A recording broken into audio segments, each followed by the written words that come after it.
दोस्तों, आप सभी का स्वागत है हमारे यूट्यूब चैनल पर। और हम आपके लिए एक शब्द भेद और तत्सम तद्भव का प्रैक्टिस सेट लेकर आए हैं जो परीक्षा की दृष्टि से बहुत महत्वपूर्ण है। तो चलिए शुरू करते हैं क्वेश्चन नंबर 1 से। क्वेश्चन नंबर 1 है कि उत्पत्ति के आधार पर शब्द के कितने भेद होते हैं। तो उत्पत्ति के आधार पर शब्द के 4 भेद होते हैं।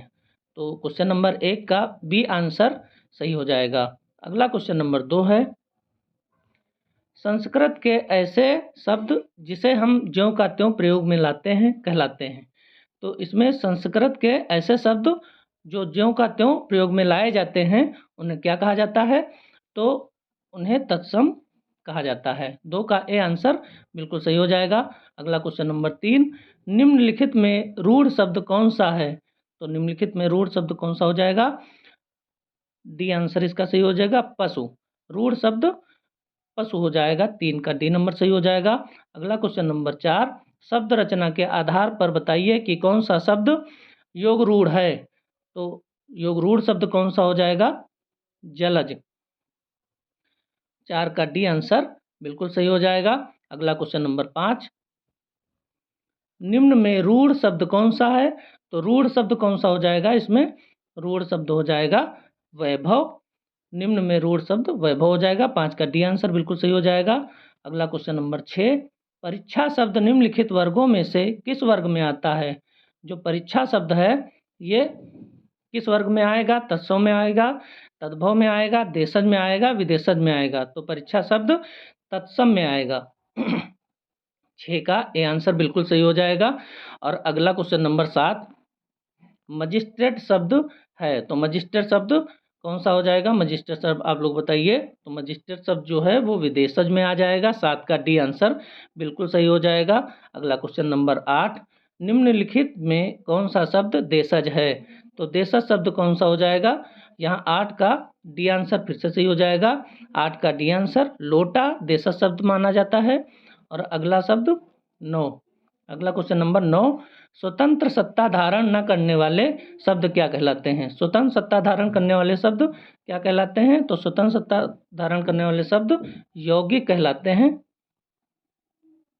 यहाँ पे बी आंसर बिल्कुल सही हो जाएगा। 9 का बी आंसर बिल्कुल सही हो जाएगा। अगला क्वेश्चन नंबर 10, निम्नलिखित में कौन यौगिक शब्द है। तो यहाँ पे यौगिक शब्द देखेंगे तो यहाँ पे यौगिक शब्द क्या हो जाएगा, विद्यालय। 10 का सी आंसर बिल्कुल सही हो जाएगा। अगला क्वेश्चन नंबर 11,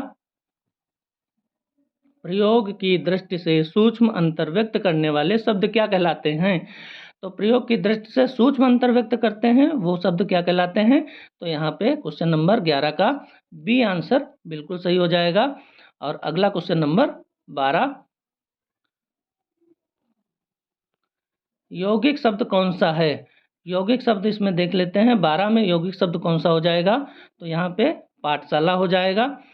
12 का बी आंसर सही हो जाएगा। पाठशाला यौगिक शब्द है। अगला क्वेश्चन नंबर 13, विभावरी किस प्रकार का शब्द है। तो विभावरी किस प्रकार का शब्द है। यहाँ पे तत्सम हो जाएगा, तद्भव हो जाएगा, देशज हो जाएगा, संकर हो जाएगा इसमें। तो तत्सम विभावरी तत्सम शब्द है। 13 का ए आंसर सही हो जाएगा। अगला क्वेश्चन नंबर 14, योग रूढ़ शब्द कौन सा है। तो यहाँ पे योग रूढ़ शब्द कौन सा हो जाएगा, योग रूढ़ शब्द कौन सा हो जाएगा। 14 का सी आंसर सही हो जाएगा। लंबोदर जो है ये योग रूढ़ शब्द है। अगला क्वेश्चन नंबर 15, नीचे दिए गए विकल्पों में से तत्सम शब्द का चयन। इसमें तत्सम शब्द का चयन करना है। तत्सम शब्द देख लेते हैं कौन सा हो जाएगा। तो 15 का बी आंसर बिल्कुल सही हो जाएगा। 15 का बी आंसर सही होगा। गोधूम तत्सम शब्द है। अगला क्वेश्चन नंबर 16, नीचे दिए गए विकल्पों में से तद्भव शब्द का चयन कीजिए। तो इस क्वेश्चन में तद्भव शब्द का चयन करना है। तो बैंक हो जाएगा, मुंह हो जाएगा, मर्म और प्रलाप। इस 4 ऑप्शन में देख लेते हैं तद्भव शब्द कौन सा है। तो तद्भव शब्द 16 का बी आंसर सही हो जाएगा। मुंह एक तद्भव शब्द है। अगला क्वेश्चन नंबर 17, जिस शब्द के कई सार्थक खंड हो सकें उन्हें क्या कहते हैं। तो जिस शब्द के सार्थक खंड हो सकें उन्हें यौगिक शब्द कहते हैं। तो अगला क्वेश्चन नंबर 17 का बी आंसर सही हो जाएगा। यौगिक के कई सार्थक खंड हो सकते हैं। अगला क्वेश्चन नंबर 18 है, कौन सा शब्द देशज नहीं है। तो इसमें देखना है कि देशज शब्द कौन सा नहीं है। तो देशज शब्द कौन सा नहीं हो जाएगा, डी आंसर सही हो जाएगा। पुष्कर देशज शब्द नहीं है। अगला क्वेश्चन नंबर 19, जिन शब्दों की उत्पत्ति का पता नहीं चलता उन्हें कहा जाता है। तो जिन शब्दों की उत्पत्ति का पता नहीं चलता है उन्हें क्या कहा जाता है, तो 19 नंबर का सी आंसर सही हो जाएगा। अगला क्वेश्चन नंबर 20, वकील किस भाषा का शब्द है। तो वकील किस भाषा का शब्द है, वकील किस भाषा का शब्द है, तो वकील अरबी भाषा का शब्द है। 20 का बी आंसर बिल्कुल सही हो जाएगा। अब 21 नंबर देख लेते हैं, चाय किस भाषा का शब्द है, तो चाय चीनी भाषा का शब्द है। अगला क्वेश्चन नंबर 22, स्टेशन किस भाषा का शब्द है, तो स्टेशन किस भाषा का शब्द है, आप लोग बताइए। स्टेशन अंग्रेजी भाषा का शब्द है। 22 का बी आंसर बिल्कुल सही हो जाएगा। अगला क्वेश्चन नंबर 23, संकर शब्द का अर्थ है। यहाँ पे संकर शब्द का अर्थ सब लोग बताएंगे, संकर भाषा का क्या अर्थ हो जाएगा, तो 23 का डी आंसर सही हो जाएगा। दो भाषाओं के शब्दों से मिलकर बना शब्द, 23 का डी आंसर बिल्कुल सही हो जाएगा। और यहाँ पे 24 नंबर देख लेते हैं, रेलगाड़ी शब्द है। रेलगाड़ी शब्द कैसा शब्द है, तो रेलगाड़ी संकर शब्द है। 24 का डी आंसर बिल्कुल सही हो जाएगा। और यहाँ पे 25 नंबर देख लेते हैं, क्वेश्चन नंबर 25, वानर का तद्भव रूप है। तो वानर का तद्भव रूप क्या हो जाएगा, वानर का बंदर हो जाएगा। क्वेश्चन नंबर 26, दर्शन का तद्भव रूप है। दर्शन का तद्भव रूप क्या हो जाएगा, तो दर्शन का तद्भव रूप दर्शन, मतलब बी आंसर बिल्कुल सही हो जाएगा। अगला क्वेश्चन नंबर 27, निम्नलिखित में कौन सा शब्द तत्सम है। निम्नलिखित में कौन सा शब्द तत्सम है, यहाँ पे तत्सम शब्द देखेंगे तो 27 का ए आंसर बिल्कुल सही हो जाएगा, उद्गम। उद्गम एक तत्सम शब्द है। अगला क्वेश्चन नंबर 28, अपील शब्द है। 28 नंबर में देख लेते हैं कि अपील कैसा शब्द है।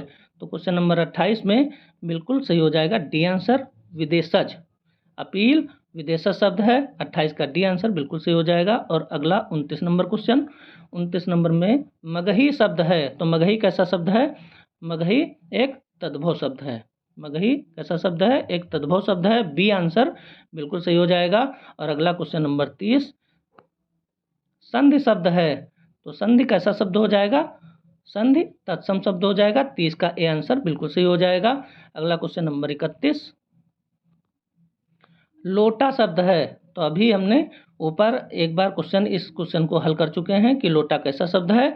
तो लोटा कैसा शब्द हो जाएगा, 31 का सी आंसर देशज शब्द हो जाएगा। लोटा देशज शब्द है। और अगला क्वेश्चन नंबर 32, कमल किस प्रकार का शब्द है। तो कमल कैसा शब्द हो जाएगा, कमल 32 नंबर का एक आंसर सही हो जाएगा, ए आंसर सही हो जाएगा। 32 का ए, रूढ़, कमल रूढ़ शब्द है।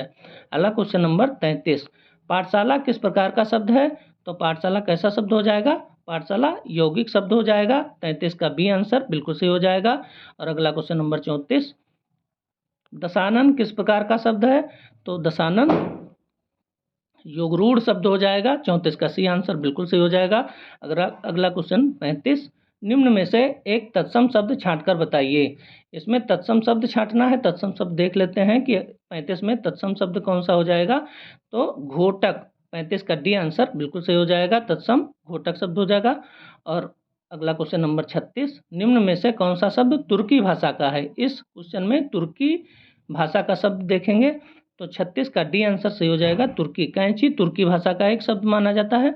और अगला क्वेश्चन नंबर 37, और ये क्वेश्चन आखिरी क्वेश्चन है, निम्नलिखित में तत्सम शब्द का चयन कीजिए। तो इसमें तत्सम शब्द का चयन करना है। 37 का बी आंसर बिल्कुल सही हो जाएगा, वर्षा। 37 का बी आंसर तत्सम शब्द वर्षा होता है। और दोस्तों, इस वीडियो को अंत तक देखने के लिए बहुत बहुत धन्यवाद। अपने दोस्तों में शेयर करें, लाइक करें और सब्सक्राइब करें।